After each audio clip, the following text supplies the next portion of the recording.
Vemulawada Krishnaveni talent high స్కూల్లో శుక్రవారం సావిత్రిబాయి పూలే జయంతి వేడుకలు నిర్వహించారు. ఈ సందర్భంగా ఉపాధ్యాయులు, విద్యార్థులు సావిత్రిబాయి పూలే చిత్రపటానికి పూలమాల వేసి ఘనంగా నివాళులర్పించారు. ఈ సందర్భంగా సావిత్రిబాయి పూలే గురించి విద్యార్థులకు తెలియజేశారు.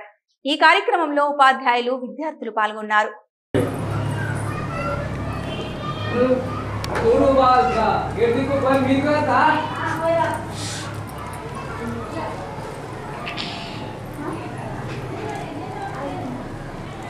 సైడ్ ఉన్నాయి ఇట్లా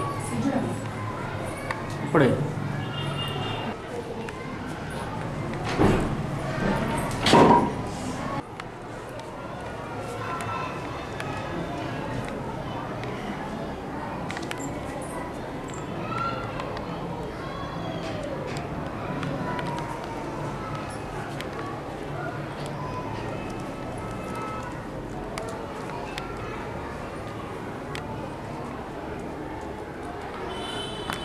జీవితాల్లో నింపిందో వెలుగుల దారి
నా పేరు వీరేష్మ. నేను 9వ తరగతి చదువుతున్నాను.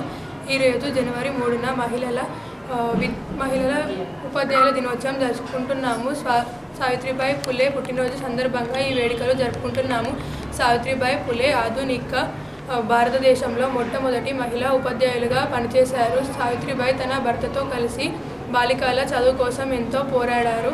1948 జనవరి 1వ తేదీన బాలికల ఉన్నత పాఠశాలను నిర్ణయించారు. 1998లో ప్లేగు వ్యాధి ప్రబలింది. పట్టణం మొత్తం ఎడారిగా మారిపోయింది. ప్రజలు అందరూ అడవిల్లోకి పరిగెత్తారు. ఆ క్రమంలో పేద ప్రజలకు సహాయం చేయడానికి ఎవరు ముందుకు రాలేదు. సావిత్రిబాయి పూలే తన కొడుకు యశ్వంత్తో కలిసి పేద ప్రజలకు సహాయం చేయడానికి ముందడుగు వేశారు. ఆ క్రమంలో సావిత్రిబాయి పూలే గారు మరణించారు. అప్పుడు నేను నా పనిలో ఉండగా నాకు మరణం సంభవించడం నా అదృష్టం అని చెప్పారు. ధన్యవాదాలు.